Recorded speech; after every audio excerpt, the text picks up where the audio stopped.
네, 여러분 어서 오세요. 편안하고 든든한 부동산 중개와 상담이 이루어지는 곳, 여기는 유리치 부동산의 펜눈 고고 중개사 박유정 공인중개사입니다. 오늘은 유튜브 첫 그 블로그 읽고 유튜브에 올릴 글을 찾고 있었는데요. 저는 강남구 신사동에서 중개업 창업을 준비 중에 있어서 블로그 올리는 첫 포스팅은 당시에 저는 강남구 신사동 가로수길을 포스팅했었습니다. 그 첫 포스팅을 부동산 정보는 아니지만 한번 같이 읽어보도록 하겠습니다. 오늘은 제가 출연은 하지 않겠고요. 네, 블로그 영상을 사진과 함께 보기 위해서 블로그 영상으로 화면은 대체하겠습니다. 자, 그러면 한번 들어가 볼게요. 이 포스팅의 카테고리는 강남구 지역 정보에 있습니다. 제목은 펜눈다리로 고고의 신분당선 신사역 개통 후 가로수길을 가다입니다. 자, 그러면 시작해 보겠습니다. 지난 5월 28일 신분당선 신사역이 개통되었습니다. 연초부터 황금상권 최대 수혜 지역 등을 예측하는 분석 기사가 나왔었는데요. 어느새 반가운 개통 소식이네요. 그동안 신사역 신노년역 사거리마다 공사로 도로 위 차선 변동이 너무 많아 고생이 많으셨죠. 이제 강남대로에서 한남대교까지 지하철 공사에 따른 교통정체는 많이 해소되었습니다. 오늘은 펜눈다리로 신사 가로수길을 고고합니다. 분석보다는 거리와 상권의 활성화에 대한 기대감으로 걸어보겠습니다. 첫 번째, 오늘은 주말이라 그런지 가로수길이 활기찬 느낌이 드네요. 작년부터 진행한 도로 포장과 하수관 개량 등의 공사가 올해 마무리되어서 보행하는 길도 한결 편하고 쾌적합니다. 사진 보시죠. 네, 애플도 찍었습니다. 길 보시죠? 네, 가로수길 신사역 8번 출구 쪽에서 나와서 진입하는 북쪽에서 찍은 방면입니다. 북쪽에서 저기 아래 한강 쪽 가는 신사중학교 현대고등학교 쪽으로 바라보고 있는 그쪽 길을 찍은 컷입니다. 네, 하수관 개량 공사가 있어서 반듯해진 도로 표면을 한번 찍어봤습니다. 네, 두 번째입니다. 그동안 젠틀리피케이션의 안 좋은 예로 가로수길이 많이 거론이 되었었죠. 코로나까지 그동안 겹치면서 한동안 공실이 눈에 많이 띄었습니다. 하지만 그런 몇 년 사이 가로수길은 쇠퇴를 했었다기보다는요.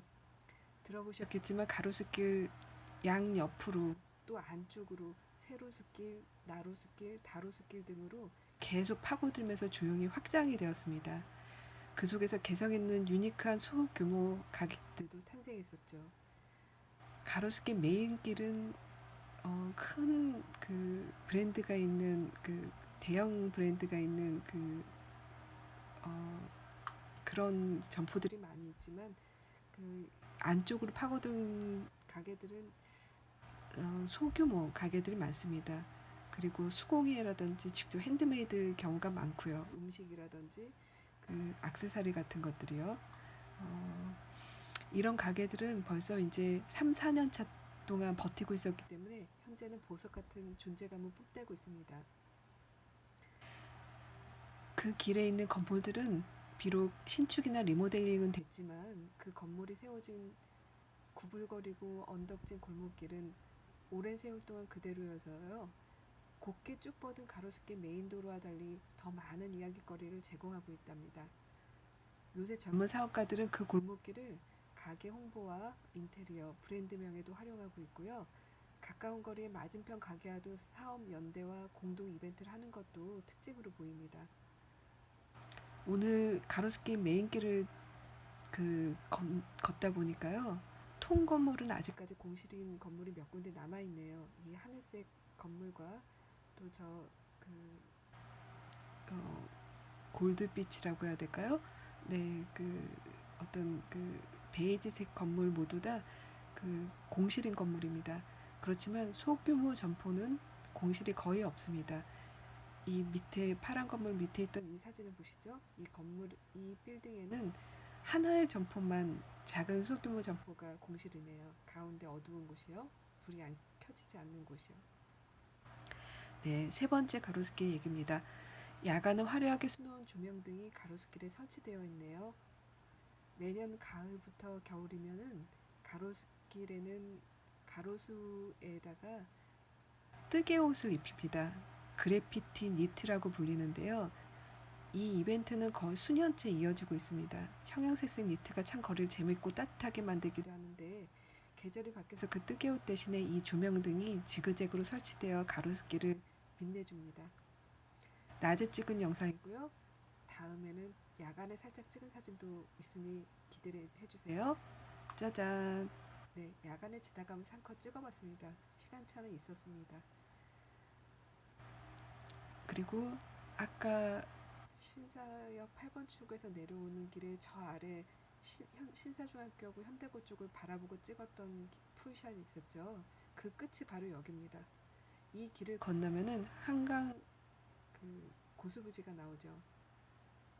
가로수길의 가장 핵심은 아마도 한강 고수부지에 연결돼 있다는 것이라는 게 제 생각입니다. 그래서 네 번째 이곳을 설명해 보겠습니다. 신사 가로수길의 진정한 매력은 한강공원을 걸어서 갈 수 있다는 점입니다. 강남구에서 유동인구가 많은 강남역과 삼성역과의 큰 차이이지요. 지난 3월 발표된 2040 서울도시기본계획에는 보행 일상권을 조성하고 수변 중심 공간으로 재편하는 도시공간 재구조화 방안이 들어있었습니다. 도보로 주거와 업무, 여가 등의 생활을 할 수 있는 업무, 상업, 관광의 중심지로 한강의 일체화된 수변 도시를 지향하고 있었습니다. 근데 생각해보니 바로 신사 가로수길이 이런 곳 아닌가요? 신분당선 개통에 이어 위례 신사선 착공 예정, 그 다음에 압구정동 재건축 진행 등 아직도 여전히 주변에 개발 호재가 있는 신사동과 신사 가로수길, 앞으로 더욱 활성화되기를 기대하겠습니다. 이상 펜눈다리 고고였습니다. 제 블로그 포스팅 읽기 들어주셔서 감사합니다. 이만 마치겠습니다. 안녕히 계세요.